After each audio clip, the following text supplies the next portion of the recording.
everyone, and welcome to Anonymous Talks. Anonymous Talks is a platform where anyone can share their story anonymously for the purpose of helping others going through a similar experience. It is also a platform to have conversations and discussions to address topics, some of which are controversial. I'm your host, my name is Dana, and I'm also a life coach who loves helping people find the power within themselves. Today, we will be discussing the topic of love. As a disclaimer, we do not claim that we are experts on love, but we will be sharing what we think love is. We will discuss how childhood plays a role in our perception of love, in our attachment to love, and in our fear of love. And we will highlight the importance of self love. I have two ladies joining me in this discussion. Firstly, someone who is genuine, who is open-minded and thoughtful. Let's call her Emma. Emma, thank you for joining me. Thank you for having me. My other guest is Deb, who is a romantic and empathetic with a quirky sense of humor. Deb, thank you for being here. Pleased to be here, Dana. So, let's start with the obvious question. What is love? I'll start.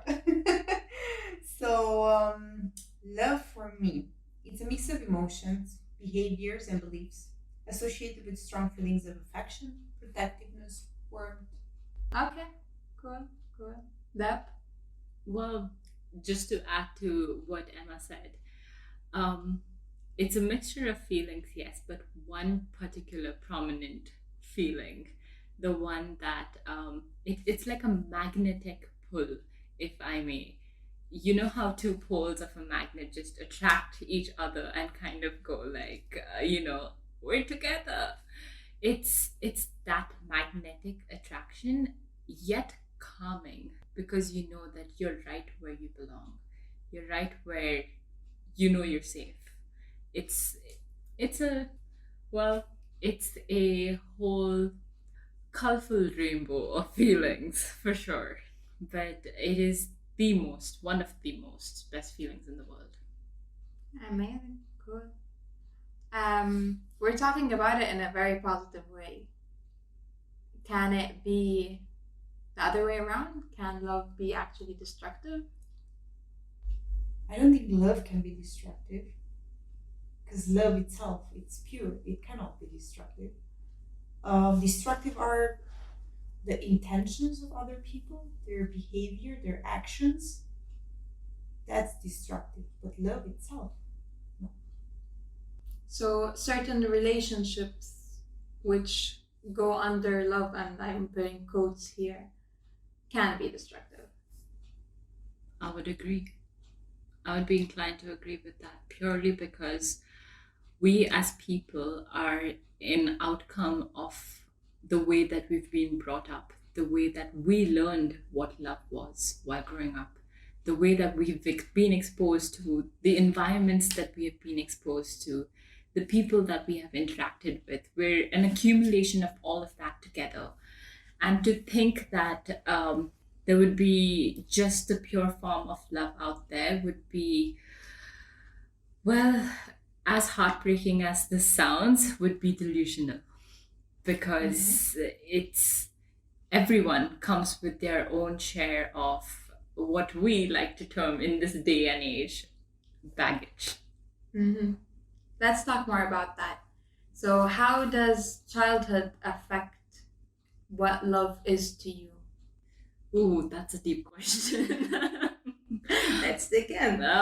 Well, the best way to answer this question for me would be to dig into my own baggage, which would be around how I learned what love meant, or how I defined love while growing up. So my parents were obviously, they held a major part in my life, because I was under their care for the last 2 decades. And during that time, when you're young, when you're a child, when you're growing up, you're like a sponge. You absorb what's happening around you.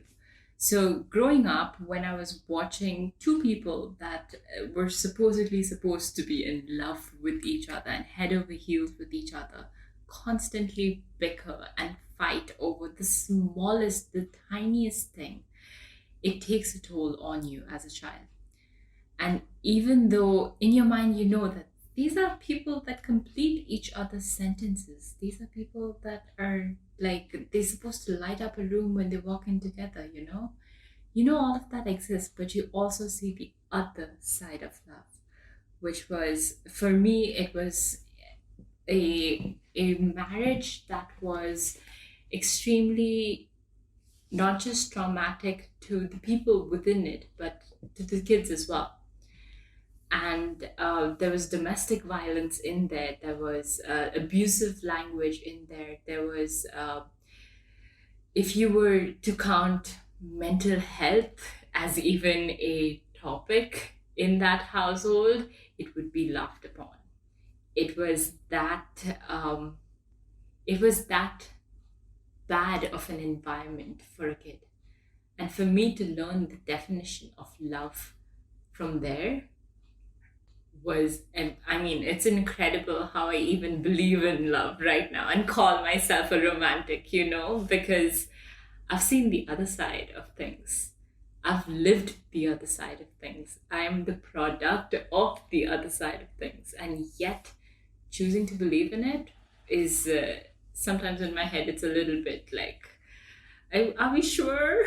Are we sure we're there? You're still questioning whether it's there or not, whether it's real or not? Well, you'll always question whether it's real or not. It depends on what the answer is. What do you mean? Well, when you're in love, you always ask yourself, am I in love with this person or am I in love with the thought of this person? Interesting. So, How do you know the answer? How would you know the answer? well, I'm a romantic, Dana. I'm going to I say just your wanna heart believe. just goes, yes, or let's run. But I would love to know what you think, Emma.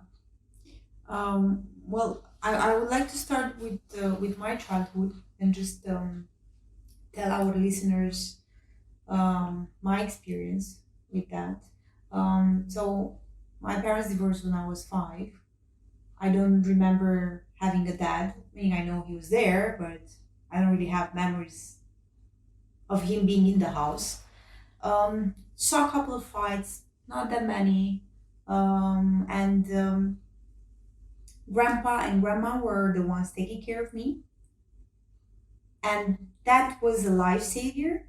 They were my role models, and I did receive all the affection and love because of them, and that helped a lot. But also, my mom was very, very affectionate. I cannot say that she loved me a lot, but unfortunately, we didn't live together that much, and it definitely had a big impact on me, the fact that dad was not there, because I had this fear of abandonment. So that was quite bad, but at the same time, I had the grandparents, which they were together. They never divorced, and they raised me, and it was quite of a harmony in the house. Of course, they also had fights, but it was harmony somehow. But still, it was tough to believe in love, because at one point, because of all my divorce of my parents, I said I will never get married because I don't want to get divorced. So it did impact me if, as a child, I was saying that sentence out loud, Mm-hmm. that I will never get married because I don't want to get divorced. So I already knew that that's the result of it because my parents went through it. And of course, I had my, I don't know, share of failed ships. And, well, I you get in love, because we were talking about being in love. And then as a child, or let's say as a child, yeah, as a young person, you're like 25 years old, let's put it this way, you experience love in a different way. You are a little bit more naive, and you think that everything that flies, you can eat it. It doesn't really go that way. Unfortunately. Explain yourself a little bit there, please. Okay, we'll do so. So you pretty much believe in those stories, the romantic stories that you see in the movies, and you really think that it's gonna go in that way, and you're gonna meet that Prince Charming in your college, and you're gonna end up with him, married with, I don't know, 5 kids, and have live happily ever after. Unfortunately, it doesn't happen for everyone. Some of us, we are lucky, but not everyone. And you really, it's like a fantasy that you're building up in your mind at that age a little bit. Mm-hmm. So you're more in love of the idea of that person. So I don't think you know how you're seeing them. Of course, it's the attraction, but you're also doing a fantasy in your head. So I think you're creating your own movie. Because when the curtain falls down, then you realize you're like, how could I be in love with this person? Because it's blinding to a certain degree. It is blinding to a The certain strong degree. emotions, those emotions that take over everything, Mhm. blinds you. Absolutely. Okay, so I have questions for the both of you, starting with you, Emma. You said that you had a fear of abandonment. When did you discover that you had it? It took me years and years of understanding. I went through a couple of relationships. I think somewhere around 28 years old, something like that. Yeah, you reflected? Yes, it's when I started, I don't know, seeing life differently. I think it's when I started to be more mature and see it from a different perspective, and understanding that the fact that I was always exiting a relationship and breaking up with the person, it was actually that fear of being abandoned. So I was preferring to let that person go before he was letting me go, because my father pretty much abandoned us. So it's all connected. I'm sure that many people are not aware of this, that everything goes back into childhood. Yeah. And it is a lot of work with yourself that you have to go, and a lot of reflection. It's not easy, but it's not impossible. So Yeah. And there are different ways to go and figure that out. Some people can do it on their own, some people would need help. And there are different ways for that. absolutely. Another question for you is, you said that you had a belief that if you were to get married, it would end in divorce. What changed?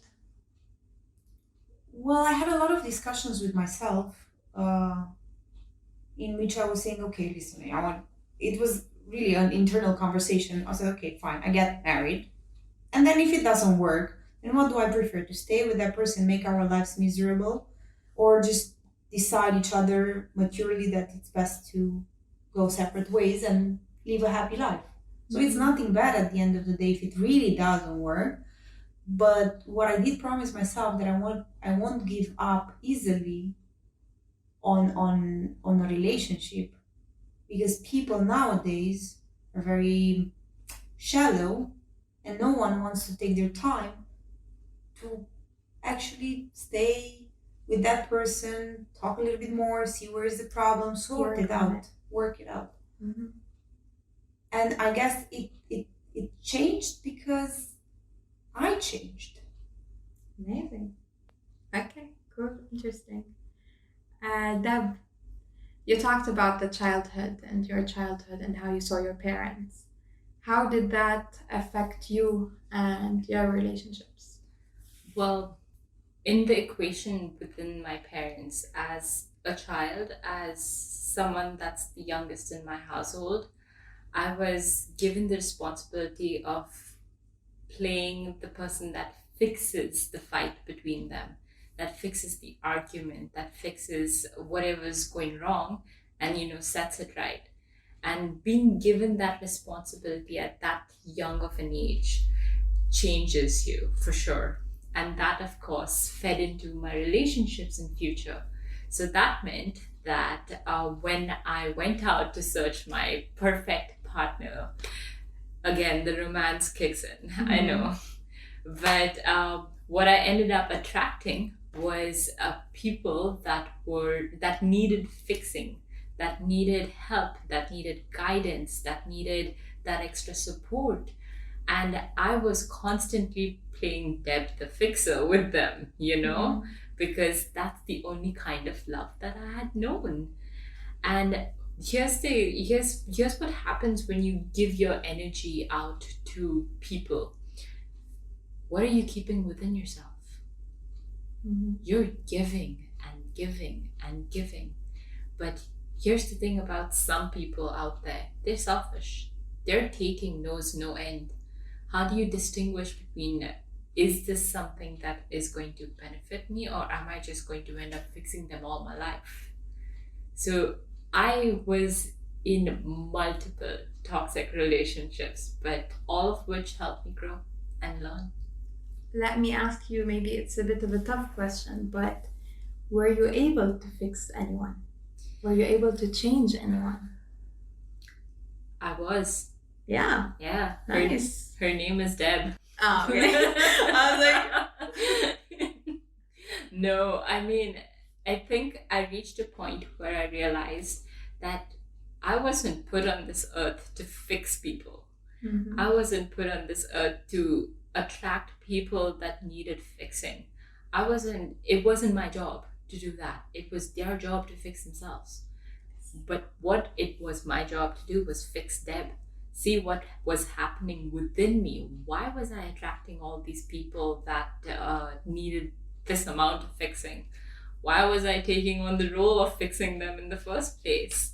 I mean, once I dug deeper, once I reflected, once I saw the reason, it just made sense to not be that person anymore. Like, if I keep repeating the pattern, how do I break it? My next question to you is, how are you now? So what's changed in you?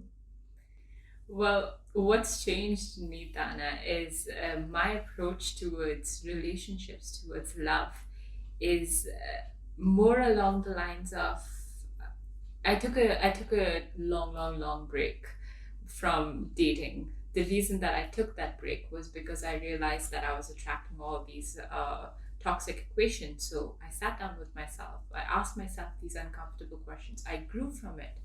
I started my healing process. And once I started all of that, it led me to a point where I realized that if I don't keep myself happy, if I don't love myself, if I don't respect myself, if I don't value myself, how can I expect another person to do that?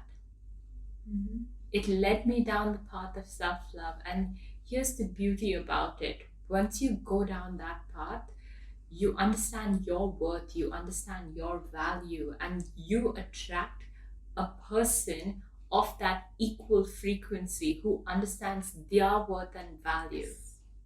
And that's what makes it someone that complements you rather than completes you. Yes. And to me, that's the ultimate kind of equation to be in. So unless you achieve, well, I wouldn't say achieve, at least start on your path of self-love, It's always a work in progress. It's always a work in progress. I mean, the milestones change, the goals change, you don't stop living after you achieve your ultimate self-love goal. You have the next goal. Who managed to do that? Oh. Only Sadhguru, maybe. But true. I mean, he is incredibly wise. But at the same time, he's single, isn't he? Yeah, that's a good one. Well, he's sufficient for himself. Yeah, exactly. And I think that's leading by example, isn't it? Being sufficient by yourself, being fulfilled within yourself, that's the ultimate form of love. I totally agree with that. It's important, the self-love, and the people should start from there in order to improve, and of course break the pattern that you're always attracting. And that you cannot just do it with self-love. You also have to be very conscious and aware of what's happening, because universe will test you and will throw you again the same type of person. But you have to be so aware when it comes to actually sit down and say, okay, this guy has exactly the same characteristic like the previous one. No, no, no. I don't go with this and choose another path which is, I don't know, different from what you chose in the past. And Cool. this is another way. Cool. You guys mentioned self-love. Mhm. So let's talk about how self-love looks like. Yeah, it's very interesting. Mm-hmm. Well, self-love. Well, I guess you, exactly as you're kind with other people, you have to be kind with yourself. Mm-hmm. Not criticizing yourself, not shaming yourself, and just be kind. Like, I don't know, rewarding yourself for a great job that you've done. Mm-hmm. All the things that you would do with another person, Yeah. to do it to yourself. I love that.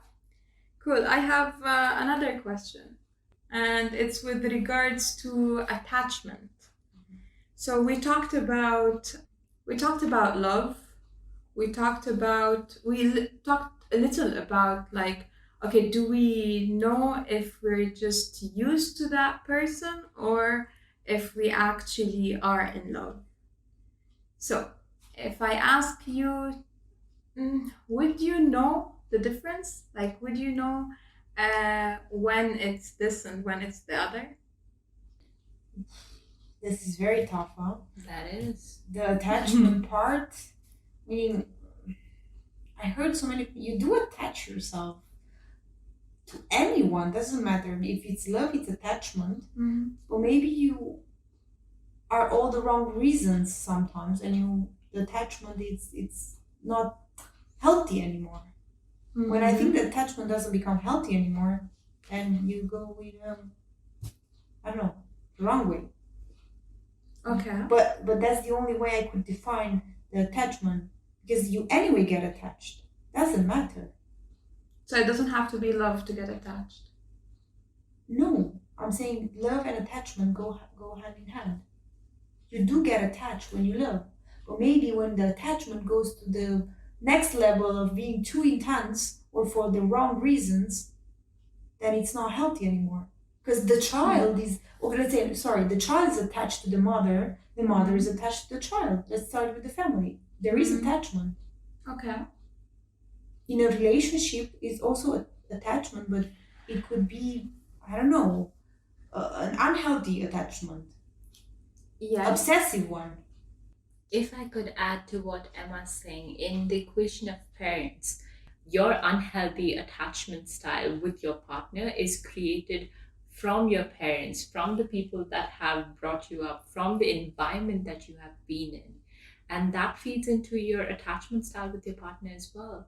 So if you were ignored as a child, you would strive to catch your partner's attention all the time.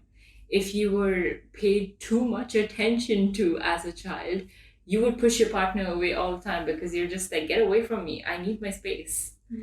If you were basically like somewhere in between, that would be a healthy equation for you, because you would attract a neutral partner then, right? It wouldn't be too obsessive, it wouldn't be too aloof. And finally, like, of course, it boils down to different individuals and different personalities. And while you might have been in a bad equation when you were younger, doesn't necessarily mean that you would attract a bad situation once you're older. You know, the complicated love kind. I think once you're aware of your past and how it impacts you, Yeah. you'll be more conscious of your behavior, your decisions, your everything that leads to your relationships. Absolutely. Awareness is key in all of this. So, to answer your question, Dana, attachment and love, for me, yes, they go hand in hand, and yes, they feed into each other as well. Cool. Why do you think someone would be afraid of love or to love? Afraid of love or to love? Both. It's different for you? Well, I find it different, yeah. Because it could be that you're from the beginning not willing to love and invest any feelings, or it's the second part where you experienced it, but then you're not allowing yourself to go for it. Interesting. I'm just saying, okay, the Okay. experience of death, for instance, she could, from what happened in the childhood, she could have said, I cannot love anybody, and stop herself from there and not allowing to experience anything. Mhm. Or then I'll take my example that I went through something at one point and you love someone. I mean, it's also, it was the young 18, 19 love in which you were fantasizing, and you think you love so deeply, and then you get hurt, and then you say, okay, I cannot. But it's the lust. It's like pretty much you're giving everything. You're seeing the guy like, oh my god, if he leaves now, I'll die. Mhm. Type of feeling, and then seeing yourself that you have these like strong feelings, you say, oh my god, but this is too much. Maybe what if I'm going in the next relationship or another relationship, and every time I'm feeling that desperate, I don't know, that feeling of desperation that, oh my god, he's leaving. It's very intense. So some people, they cannot cope with it, and they say, okay, maybe I should just calm myself a little bit and love, but love a little bit more rational, or Mhm. So it's like fear of getting hurt. absolutely. Okay. What else? What do you think that? I think the reason behind both of these questions would be trauma, because your traumas, as much as we don't like them, as much as we don't want to experience them, they change your perspective. They shape you. They teach you either to be afraid of love or to be so into it that you're over into it, on borderline obsession. I don't know what to say about the fact that you're too in love. The first love, by the way, it's always too intense. Like from all my friends that I had, I don't think it necessarily comes down to a trauma that they went through, but the first love that you're having, it's always so intense, and it's like, I remember when I was in school, my English teacher described their first love as the puppy love. exactly. The one where you're just like, oh my god, we're going to end up together and have like 10,000 children and build a whole lifetime and everything. And it's the first love that, well, for most, not for everybody, but it's the first love that crushes you. It's the first love that breaks that delusion of la-di-da land does not exist. I mean, for some, yes, bless, they make it through, they pull through, and they go through tons of difficulties and end up getting married and, end up having those 10,000 babies. But for most, it does not pull through. And that, again, in a way, kind of adds to your belief, if you already have a pre-existing belief that love is not real. That kind of adds to it. It's like these little relationships that you would be having along the way, where you wished it would work out but it wouldn't. It would kind of be the brick in the house that you build of, I'm never going to get married, or I'm never going to fall in love again. And then one fine day, this is where the romantic in me kicks in. So one fine day, you find someone, you go through your healing process, you vibrate on a different level, and the universe will give you that person who vibrates at your same level, and you will break that house down, not that person. You will break that house down to have that equation with that person. But I guess it all boils down to them allowing themselves to give, love a chance. I like that. All right, ladies, thank you so much. I have no further questions. I know I questioned already a lot. But thank you for your perspectives. Thank you for your stories. Thank you for everything you shared. I hope that the listeners enjoyed them and took something away from them at the end of the video. Thank you, guys. Thank you.